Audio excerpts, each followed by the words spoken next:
오늘은 종교개혁주일입니다. 특별히 오늘 한국교회 연합예배가 서울에서 이어지는데 차별금지법에 대한 말씀은 지난 주일에 드렸고 오늘은 종교개혁과 관련된 말씀을 좀 드려보고자 합니다. 인류 역사의 터닝포인트가 됐던 어떤 큰 사건들이 있는데 그 중에 하나가 종교개혁입니다. 1517년 10월 31일 당시 비텐베르크 신학교 그 성당 앞문에 95개조 반박문이 붙여지게 됐습니다. 그것이 종교개혁의 시작이 됩니다. 누터 이야기를 잠시 드리자면 누터는 부잣집 상인의 아들로 태어났습니다. 그래서 아버지는 누터가 법학을 공부하고 그래서 좀 명성을 얻은 후에 이후에 자신의 사업을 잘 대를 이어 해나가는 그런 아들이 되기를 원했습니다.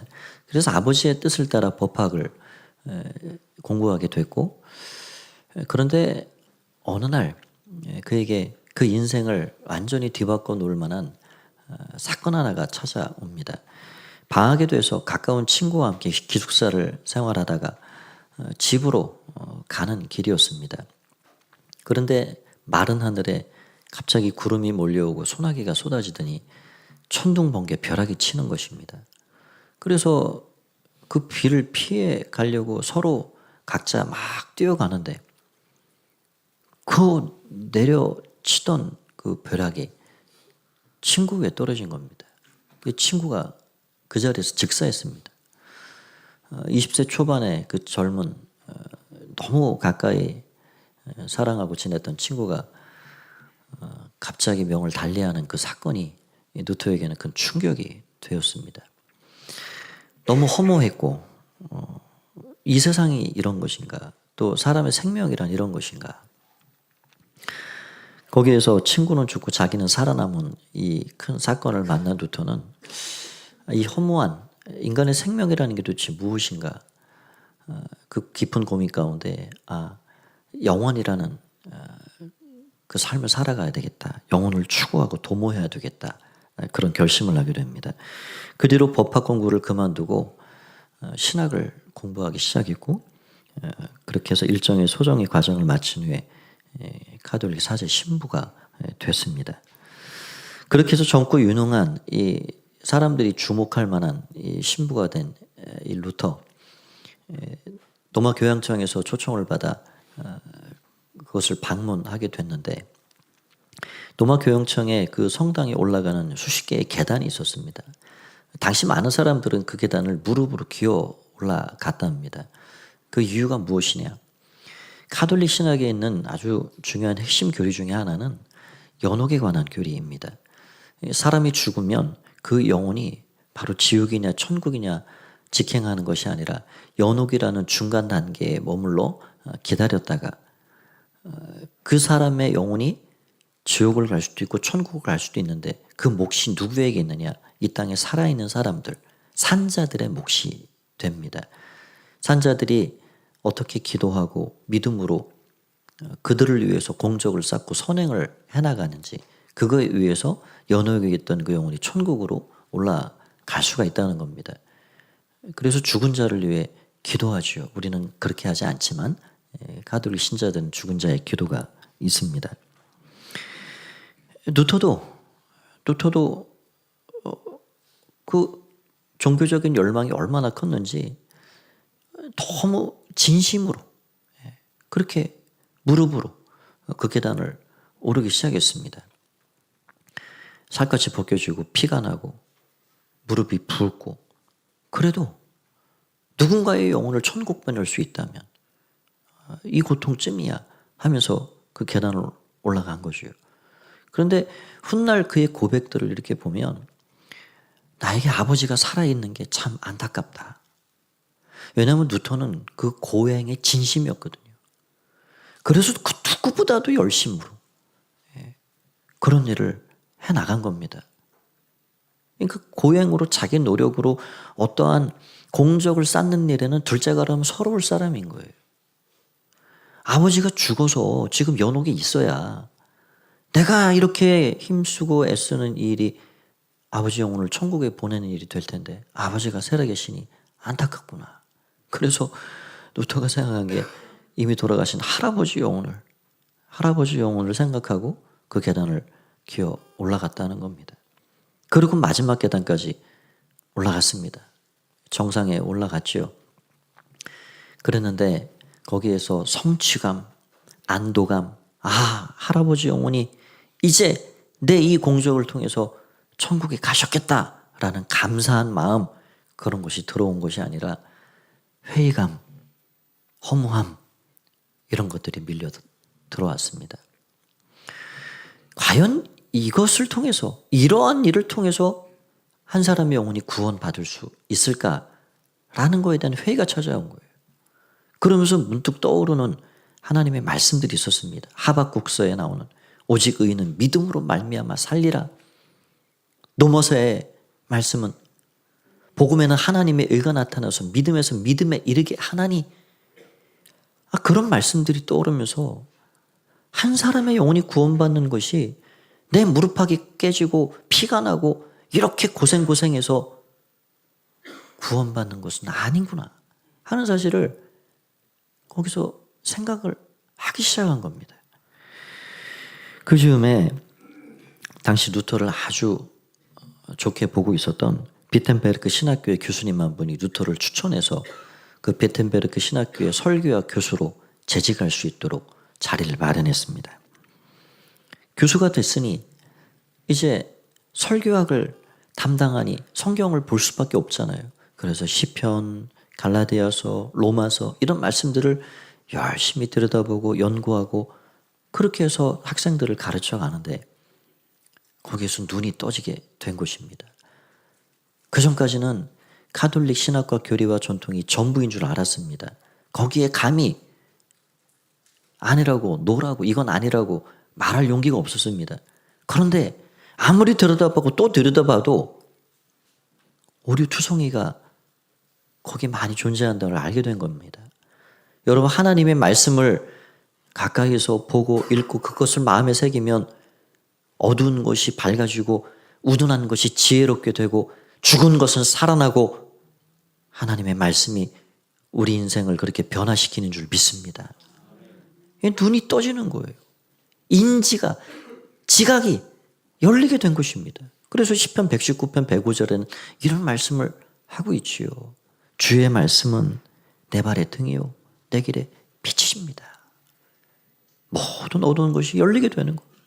어디로 가야 될지, 무엇을 위해 살아야 할지, 진리가 무엇인지 캄캄했지만 이제 하나님 말씀을 통해서 환한 길이 열렸습니다. 진리가 무엇인지 발견하게 된 것입니다. 그렇게 해서 종교개혁의 기치를 높이 들게 되었는데 당시 이 루터가 붙인 95개조의 반박문을 붙이게 된 결정적인 이유가 있었습니다. 카톨릭교회는 당시 오래전부터 수백 년 전부터 면죄부를 판매하고 있었습니다. 이미 말씀드린 대로 카톨릭 신학 안에는 사람의 영혼이 죽으면 연옥에 머물게 되는데 남은 자들이 믿음으로 기도하고 선행을 쌓아가고 공적을 쌓아가면 그 영혼이 연옥에서 천국으로 옮겨질 수 있다. 그런 교리가 있기 때문에 남은 자들이 굉장히 그런 공적 쌓기에 힘을 기울이는 거예요. 그런데 그 공적 쌓는 일에 아주 쉽게 할 수 있는 방법이 하나 있죠. 그게 뭡니까? 헌금하는 겁니다. 여러분, 선행은 그 종류에 따라 정도의 차이가 있고 그 어려움이 될 수도 있어요. 그러나 돈을 드린다는 건 그거는 우리의 참 많은 것들을 거기 넣어 드린다는 거지요. 그래서 헌금은 내가 당장 있으면 편한 것이고 없으면 돈을 꾸어고 빌려서라도 그것을 하면 그만인 거예요. 그러니까 가톨릭 당시 사제들이 그것을 이용하고 있는 것이죠. 그것이 면죄부입니다. 가톨릭 성직자들이 교묘히 그것을 이용해서 자신들의 배를 부리고 또 그 교리를 통해서 사람들의 헌금을 갈취하는 이런 일들이 이어져 오게 된 것이죠. 그런데 루터 당시에 그것이 극도에 달했습니다. 당시 성 베드로 성당을 짓기 위해 어마어마한 건축 비용을 충당해왔는데 말 잘하는 변사, 수사 이런 사람들을 앞세워서 동네 곳곳을 돌아다니는 거예요. 도시도 가고 시골도 가고 온 데를 다 돌아다니면서 성당도 찾아가고, 그래서 그 수사들을 통해서 그렇게 설득을 하는 겁니다. 헌금을 안 하지 못하도록, 안 할 수 없도록 그래 만들어가는 겁니다. 여러분들, 지금 여러분들의 어머니 아버지가 저 연옥에서 고통당하고 있습니다. 여러분들이 지금까지 효도 못하고 그래서 후회가 되십니까? 아닙니다. 여러분들이 이제라도 효도할 길이 있습니다. 기회가 있습니다. 여러분들이 헌금을 하세요. 헌금을 내서 그 헌금함에 쨍그랑하고 동전이 떨어지는 그 순간 여러분들의 어머니 아버지가 연옥에서 고통받다가 천국으로 올라갈 겁니다. 여러분이 효도할 수 있는 길이 있습니다. 길이 있습니다. 여러분 헌금할 마음이 좀 생기십니까? 그 감동이 안 되시면 제가 잘 못한 거예요. 그 사람들은 엄청 그냥 일장연설을 했겠죠. 사람들이 꼼짝 못하게 대출을 내서라도 싹싹 긁어서라도 안 그러겠습니까? 누구나 다 부모님에 대한 마음은 그거 내가 완전했다, 이만하면 난 충분하다 하는 사람이 어디 있겠어요. 다 최선을 다할 뿐이지요. 그래도 아쉬운 게 부모님 공경이지요. 부모님의 영혼이 지금 연옥에서 고통받고 있고 가만히 있으면 지옥에 떨어질 그런 운명이라 그러면 어느 자식이 거기 연복교회에 그 면죄부 헌금함에 돈을 안 넣겠어요. 줄을 서면서 거기에 돈을 갖다 바치는 거예요. 루터가 소식을 들었습니다. 비텐베르크, 자기가 살고 있는 그 마을에도 이 면죄부 장사꾼들이 들어온다는 소식을 듣게 된 거예요. 그리고 이건 진리가 아니지, 이거는 내 눈 뜨고 그렇게 볼 수 없지 하고 95개조의 반박문을 붙이게 된 것입니다.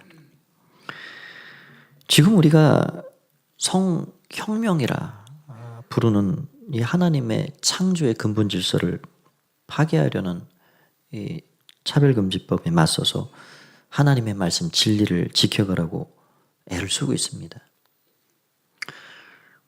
여러분, 하나님은 이 땅에 교회를 주셨고 교회의 천국 열쇠를 맡겨놓으신 겁니다. 이거는 대단한 위임입니다. 그래서 하나님이 교회의 진리를 맡겨주신 거예요. 진리. 하나님의 창조 원리와 말씀, 어떻게 해서 인간이 구원의 길을 따라 살아갈 수 있는가라는 것을 교회를 통해서 사람들이 알아가게 교회의 진리를 주셨단 말이죠. 그러면 이 진리를 맡은 교회가 이 진리를 지켜가는 것이 책임이고 의무가 아닐까요? 만일 여러분의 가정에 어떤 못된 여우가, 어떤 못된 인간이 내 가정을, 내 자녀를, 내 배우자를 파괴하려고 침범한다, 그러면 여러분은 두 눈을 부릅뜨고 가정을 지키기 위해 맞서 싸우지 않겠습니까? 마찬가지인 거예요. 하나님이 이 땅의 교회를 통해서 이 온 세상 열방을 진리로 구원하고자 하는 하나님의 계획, 하나님의 뜻이 있는 것입니다. 그런데 그 교회가 그 진리를 지켜가지 못한다 그러면 그것은 시대적인 사명을 감당하는 것이 아니게 되는 것이죠. 그렇게 해서 본격적으로 종교개혁이 시작이 된 것인데 그 개혁의 기본 원리가 5가지 5대 솔라입니다. 많이 들어보셨을 겁니다. 이 5대 솔라는 바로 이런 것입니다. 솔라 스크립추라, 오직 성경으로. 솔라 그라티아, 오직 은혜. 그레이스라는 그 말이 여기서 나온 거죠. 오직 믿음으로, 솔라 피데. 오직 그리스도로, 솔로스 크리스투스, 오직 예수 그리스도로. 솔리데오 글로리아, 오직 하나님께만 영광을. 성경에 눈을 뜨고 진리를 깨달아버린 이 루터가 이 5가지를 깨우친 거예요. 아, 우리가 지금 너무 복제품이 지금 어그러져 있구나. 원판에서 이 복제된 이 땅이 지금 교회의 모습이 너무 짝퉁이 되어버렸구나. 다시 말씀으로 돌아가야 되겠다. 다시 성경으로 돌아가고 다시 예수 그리스도 한 분으로 돌아가고 다시 오직 믿음과 은혜로 돌아가서 오직 하나님께만 영광을 돌리는 이 땅의 교회를 세워야 되겠다. 사제들의 배를 채우고 누군가의 기득권층의 유익을 위함이 아니라 오직 하나님께로, 하나님 말씀으로 다시 돌아가야 되겠다라고 이 5가지의 5대 솔라를 통해서 종교개혁의 기치를 높이 들게 된 것입니다. 이러한 종교개혁이 불길처럼 번져가게 됐는데 그 이유가 있었습니다. 바로 60, 70년 전에 혁명처럼 개발되었던 구텐베르크 인쇄술이었습니다. 우리는 제가 고향이 청주인데 청주에 직지라는 게 있지요. 더 훨씬 오래전에 개발이 됐는데 여튼 세계적으로 공인된 어떤 그 인쇄술의 시작을 구텐베르크 인쇄술로 보고 있습니다. 그 인쇄술이 얼마나 혁명 같은 일이에요.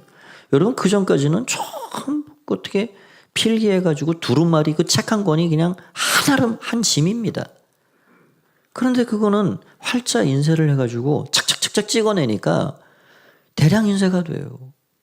이 95개주 반박문이 누구를 필기할 이유가 없어요. 착착 찍어내가지고 곳곳으로 퍼져나갑니다. 그러니 이 인쇄술이 잘 준비되어서 루터의 종교개혁이 날개를 달고 그렇게 전 세계로 퍼져나가게 되는 것이죠. 그로부터 4년 후에 1521년 4월에 가만히 두고 볼 수 없었던 가톨릭 교회가 루터를 소환하게 됩니다. 이제 처음에는 저러다 말겠지 했지만 점점 세력이 커지고 위협이 된 것을 감지하고 그를 소환한 것이 바로 보름수 국제회의였습니다. 루터에게는 가장 위험한 순간입니다. 친구들이 다 가지 말라고 말렸어요. 왜냐하면 100년 전에 어떤 사건이 있었냐면 얀 후스라는 사람이 그 당시에도 면죄부가 판매되고 있었거든요. 바울 요한 23세라는 교황이 면죄부를 판매했습니다. 800년부터 판매됐으니까 수백 년이 지난 일입니다. 그 얀 후스가 교황청에 반대하고 면죄부 판매를 비판하고 하니까 이 눈에 가시 같은 존재였어요. 그래서 가톨릭 교회가 얀 누스의 생명을 내가 당신 안 해칠 테니까 이 회의에 오시오 라고 해서 회의에 참석했는데 결국 거기서 감금이 되고 심한 고문을 받고 그리고 사람들 다 보란듯이 불에 태워 죽여버린 화형이 그렇게 있게 됐던 것이죠. 그래서 루터가 보름스에 초청받아 가려 하는 걸 친구들이 다 말린 거예요. 자네 거기 가면 자네 살아 돌아오지 못하네. 가지 마소. 그런 루터는 결혼했습니다. 자기가 작시작곡한 내주는 강한 송이요 방패와 병기 되시니 큰 환난에서 우리를 지키시리로다. 찬송을 부르면서 마귀의 세력들이 저 보름수의 모든 집 기와장 숫자보다 더 많을지라도 우리의 방패 되시고 대장 되신 예수님을 내가 믿고 신뢰하고 나는 갑니다. 라고 그 회의에 참석을 한 거예요. 그 회의에 심판관이 물었습니다. 이 책을 당신이 쓴 게 맞습니까? 예, 맞습니다. 이 주장, 이거 당신이 계속 지금 하고 있는 거 맞습니까? 예, 맞습니다. 그렇다면 당신이 지금이라도 이 책들을 소각하고 이 주장을 철회한다 그러면 여기서 그대로 놓아줄 것이요. 그러나 당신 이것들을 철회하지 않는다 그러면 당신은 신부에서 파면될 것이고 당신은 앞으로 어떤 일이 어떤 어려움이 찾아올지 모르니 각오해야 할 거요. 그렇게 얘기를 했어요. 그랬더니 계속 떠 있네요. 루터가 이런 말을 한 거예요. 보름스 위에 서선 루터가 내게 하나님 말씀에 사로잡혀 있는 한 의심스러운 것이 있는데, 가톨릭 교회가 지금 주장하는 그 교리와 전통에 의심이 있는데 나는 아무것도 처리할 수 없고 또 그럴 생각도 없습니다. 만약 양심에 어긋나게 한다면 구원이 위태로워질 것입니다. 하나님이여, 저를 도우소서. 그렇게 기도하고 철회를 안 하겠다는 거예요. 그리고 회의가 끝나고 당당히 회의장을 빠져나왔습니다. 그런데 가톨릭 교회의 그 음모는 뭐냐면, 가는게르 루터를 다시 사로잡아서 결국 그를 죽일 작정이었어요. 이러한 교회의 음모를 알고 있었던, 그런 루터를 사랑했던, 루터의 개혁을 지지해 주었던 제후 한 명이 중간에 그 루터를 마차에 급히 태워서 딱 가로채 갑니다. 보호하려고 그렇게 했던 거죠. 그리고 자기 성 지하에 루터를 잘 은신해 놓고 거기에서 수개월을 머물게 하는 거예요. 루터 선생님, 여기에서 잠시 머물러 몸을 피하십시오. 잠잠해지면 그때 나가셔도 좋습니다. 그래서 거기 6개월 동안 거기서 한 작업이 뭔지 아십니까? 당시의 성도들은 하나님 말씀으로 읽을 수가 없었어요. 왜냐하면 라틴어로 되어 있기 때문에. 번역을 허락하지 않았습니다. 그리고 신부들도, 수사들도 설교를 라틴어로 하는 거예요. 자기도 무슨 설교를 하는지 모르고 설교합니다. 아니, 그렇게 하나님 말씀이 소통이 안 되는 가운데 어떻게 말씀이 깨달아질 수가 있겠어요? 그래서 루터가 라틴어 성경을 독일어로 번역을 한 겁니다. 6개월 만에 성경을 번역했어요. 인쇄가 되고 곳곳으로 퍼져나가 사람들의 손에 성경이 들려지게 됐습니다. 이러한 루터의 개혁이 인류의 방향을 바꾸고 모든 것을 새롭게 하는 그런 일들이 되게 된 것이죠. 그럼 오늘 이 시대를 살아가는 우리에게 하나님이 주시는 메시지는 과연 무엇일까? 이 두 가지만 간략하게 좀 생각해 보고자 합니다. 첫 번째는 복음의 능력을 알아야 한다 하는 것입니다. 루터의 눈을 열어준 말씀이 바로 오늘 읽은 로마서 1장 16절 17절 말씀입니다. 우리 다시 한번 말씀을 읽어보도록 하겠습니다. 함께 읽습니다. 시작. 내가 복음을 부끄러워하지 아니하노니 이 복음은 모든 믿는 자에게 구원을 주시는 하나님의 능력이 됨이라. 먼저는 유대인에게요 그리고 헬라인에게로다. 복음에는 하나님의 의가 나타나서 믿음으로 믿음에 이르게 하나니 기록된 바 오직 의인은 믿음으로 말미암아 살리라 함과 같으니라. 이 말씀을 보고 눈이 열렸습니다. 복음이 무엇인가, 사람이 구원받을 그 길이 도대체 무엇인가 알게 된 거예요. 이 말씀이 그대로 믿어지게 된 거지요. 사람이 구원받는다는 것이 어떠한 율법적인 행위의 위함이 아니구나. 예수 그리스도를 믿음으로 의로워지게 되는구나. 갈라디아서 2장 16절을 보니까 그것이 더 명확해요. 갈라디아 2장 16절 제가 읽어보겠습니다. 사람이 의롭게 되는 것은 율법의 행위로 말미암음이 아니요 오직 예수 그리스도를 믿음으로 말미암는 줄 알므로 우리도 그리스도 예수를 믿나니 이는 우리가 율법의 행위로서가 아니고 그리스도를 믿음으로써 의롭다함을 얻으려 함이라. 율법의 행위로서는 의롭다함을 얻을 육체가 없느니라. 착한 일 한다고, 선한 일 한다고, 율법을 지킨다고 구원받는 것이 아니구나. 성경이 말하는 이 율법의 행위, 그 율법의 행위로는 의롭다 함을 받을 육체가 없구나 라는 걸 알게 된 거예요. 여러분 한번 생각해 보십시오. 하나님은 영이시고 그 영이신 하나님은 우리의 외모, 행위 자체만 보는 것이 아닙니다. 그 영이신 하나님 우리의 심령, 우리의 내면을 꿰뚫어 감찰하시는 분이십니다. 그런 하나님 앞에서 예를 들어 제10계명의 마지막 계명인 내 이웃의 것을 탐내지 말지니라 라는 말씀을 나의 삶에 적용해 볼 때, 내 마음에 적용해 볼 때 거기에 저촉되지 않는 자유한 사람이 있을까요? 없습니다. 탐심을 어느 정도 해야 그게 탐심이 아니고 거기 탐심이라는 그 계명을 어기는 것이 될지 우리는 그것도 잘 알지 못하고, 탐심이라는 것에 아주 자유하고 살 사람이 없다는 것은 율법의 행위로 의로움에 이를 사람이 없다 하는 말씀과 똑같은 거예요.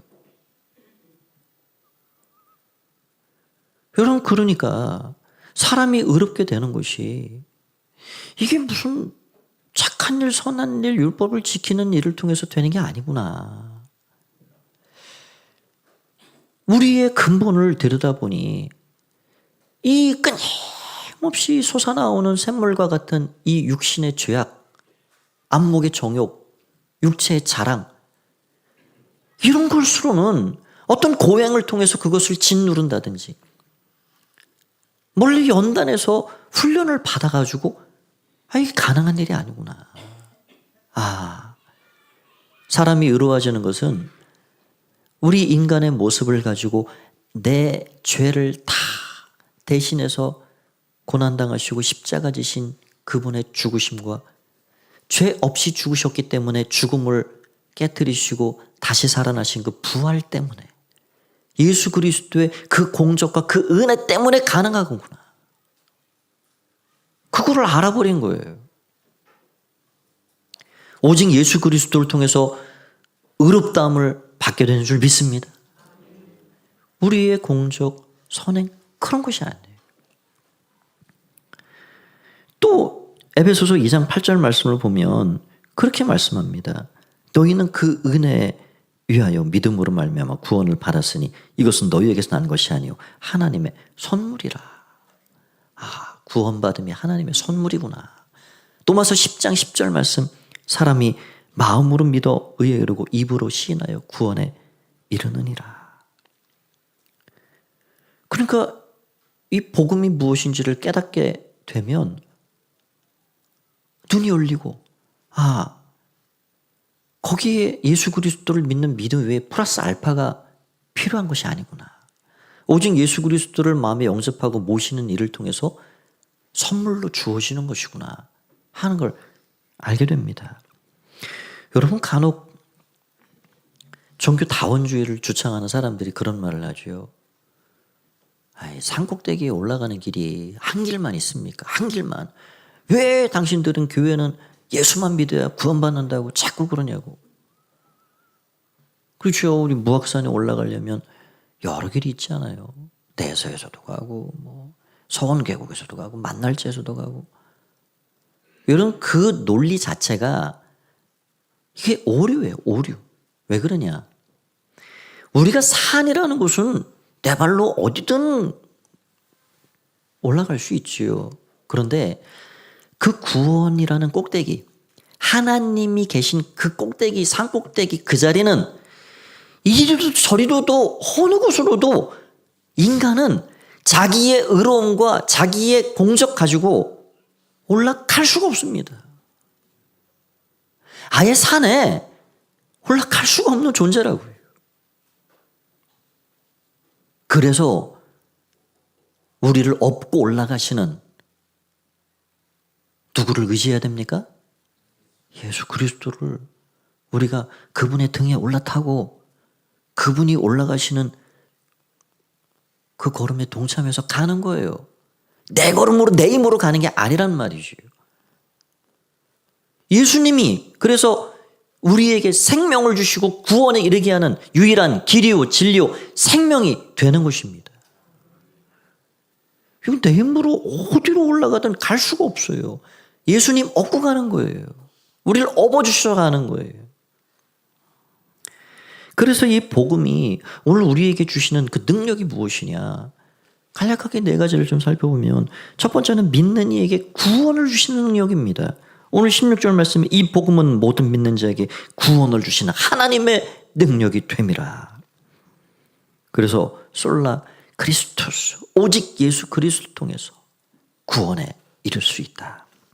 두 번째는 이 복음은 약한 자, 병든 자, 상처받은 자, 눌린 자를 치유해 주시는 능력이 됩니다. 치유의 능력, 힐링 파워. 모든 연약함을 그분이 담당하시고 짊어지셨기 때문에 그분이 짊어지신 것을 깨닫고 나면 더 내가 질 게 없는 거예요. 어떤 환자가 어느 날 이 말씀이 눈에 확 들어왔다는 거예요.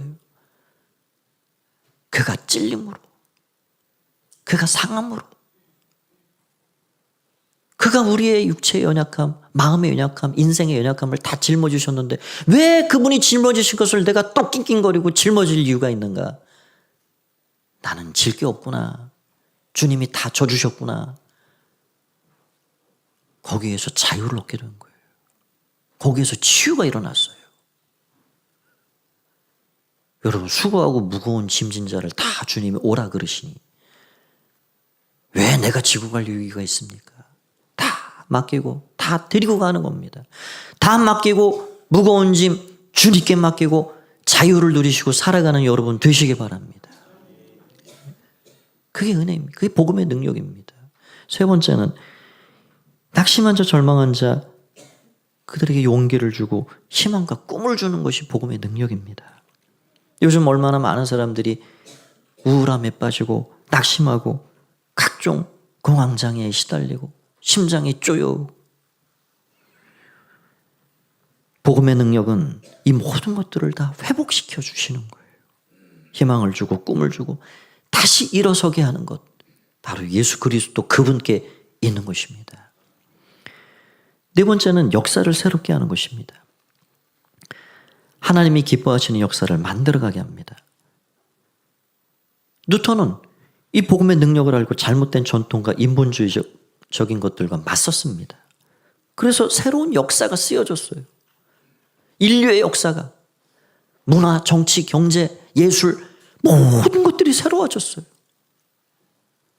복음의 능력입니다. 이 복음의 능력이 우리 개인에게 임하면 우리 개인의 삶이 바뀌는 거예요. 바뀌지 않으면 복음이 아닙니다. 진짜 복음을 만나면 어찌 그 진짜 복음이 우리 한 사람의 인생을 그대로 둘 수가 있겠어요. 그 복음은 우리의 모든 것들을 바꿔가는 거예요. 이 땅 이 나라에 1907년도에 대부흥이 있었습니다. 평양 장대현 교회에서.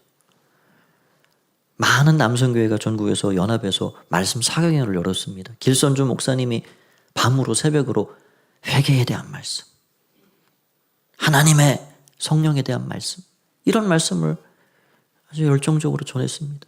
그때 어느 날 새벽 기도회에 어떤 장로님 한 분이 이 강단으로 올라오시는 거예요. 그리고 울면서 자기 고백을 내놓습니다. 회개하는 거예요. 여러분들, 제가 이 교회당 예배당 칠 때 건축위원장이었습니다. 그런데 제가 여러분들이 드린, 성도들이 드린 그 건축 비용 일부를 제가 착복했습니다. 제가 이 죽일 놈입니다. 회개합니다. 그리고 자기 고백을 하고 회개를 쏟아놓는 거예요. 그랬더니 그 회개의 불길이 정말 불길처럼 먼저 갔습니다. 불길처럼. 얼마나 성령의 임재가 강력했는지 장대현 교회 그 마당에 들어서는 순간부터 사람들의 회개가 터지고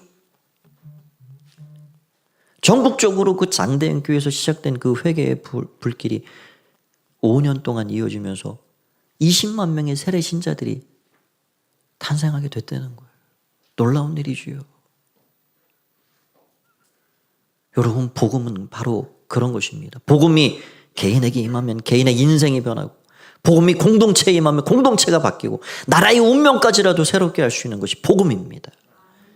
우리가 이 복음을 그래서 사랑하고, 복음을 또 누군가에게 증거해야 하고, 복음을 자랑하고 살아가야 하는 것이죠. 두 번째는 변화와 개혁은 계속되어야 한다는 것입니다. 오직 예수 그리스도 말씀으로 가게 되면 결국은 하나님의 영광을 위한 삶을 살게 되어 있습니다. 하나님의 영광을 위해서 살아가는 삶이 어떤 삶일까요? 예수님을 따라가는 삶입니다. 편안한 안락함을 추구하고 대접받고자 하는 그런 삶이 아니라 지옥의 십자가를 지고 영문 밖으로 묵묵히 걸어가시고 죽음까지 순종하셨던 그 예수님의 그 뒤를 따라가는 것입니다. 그래서 예수 그리스도를 통해서 살아갈 때 우리의 삶이 이루어지고 빈 껍데기만 남는 것이 아니라 하나님이 영육으로 은혜를 주시고 채워주시는 거죠. 세상을 향한 하나님 아버지의 마음을 가지고 늘 변화와 개혁을 멈추지 말고 하나님 은혜 가운데 날마다 한 걸음 한 걸음 주께 가까이 나아가면서 세상을 향한 빛과 소금 되어 하나님 나라를 더 든든하게 세워가는 주의 백성들로 다 살아가면 좋겠습니다. 그런 은혜가 저 여러분의 삶에 충만하게 넘쳐나시기를 주의 이름으로 축원드립니다. 이 시간 같이 한번 기도하겠습니다. 말씀 붙잡고 한번 기도합니다. 하나님, 변화와 개혁은 누군가로부터가 아니라 나로부터 시작되게 해주십시오. 멈추지 않게 해주십시오.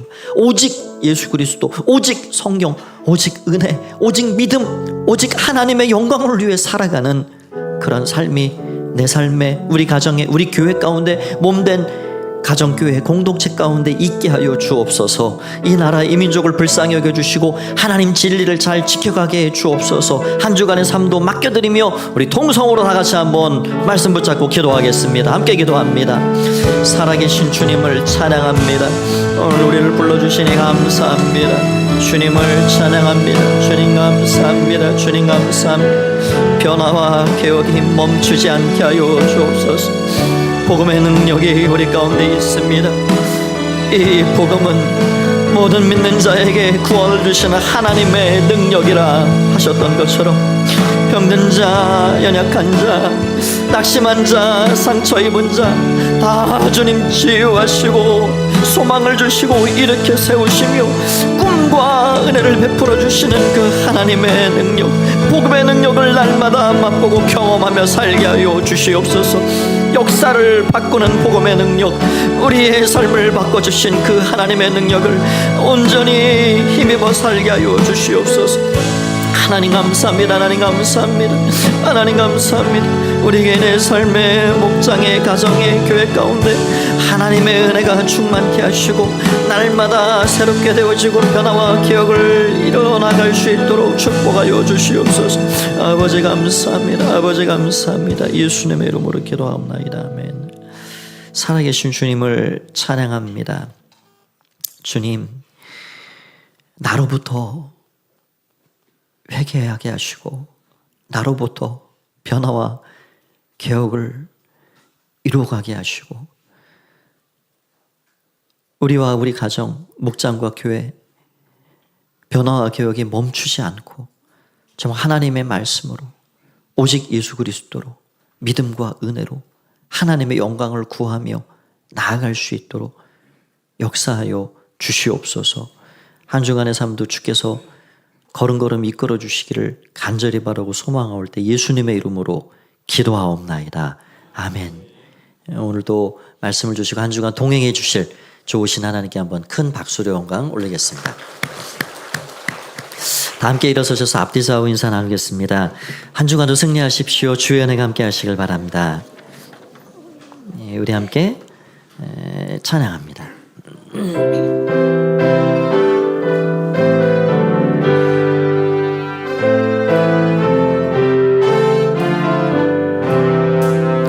내 주는 강한 성이요 방패와 병기 되시니 큰 환난에서 우리를 구하여 내시리로다.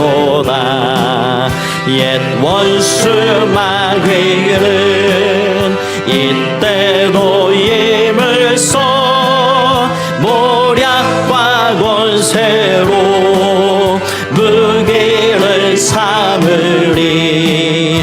천하에 누가 당하랴. 내 힘만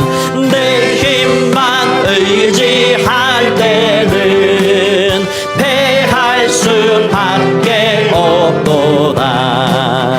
힘 있는 장수 나와서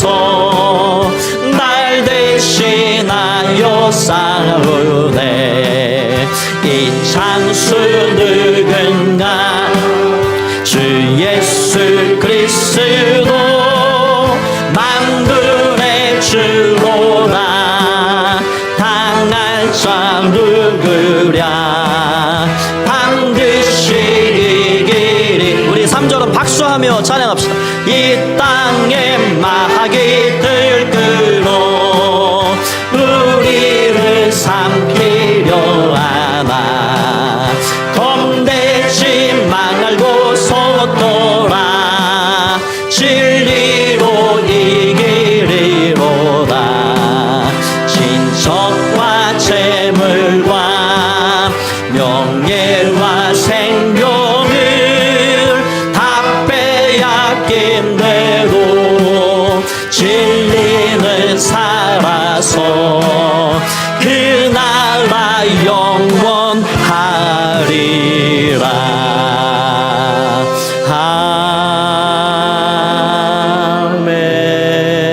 아멘. 기도하겠습니다. 이제는 주 예수 그리스도의 은혜와 하나님 아버지의 사랑하심과 성령의 교제 교통케 하시고 계속해서 변화와 개혁을 멈추지 않고 하나님 말씀으로 오직 예수 그리스도로 하나님의 영광을 위해 살기를 다짐하고 결단하며 삶의 자리로 돌아가는 가포의 가족들 가운데 이제와 영원히 함께 하옵시기를 간절히 축원하옵나이다. 아멘.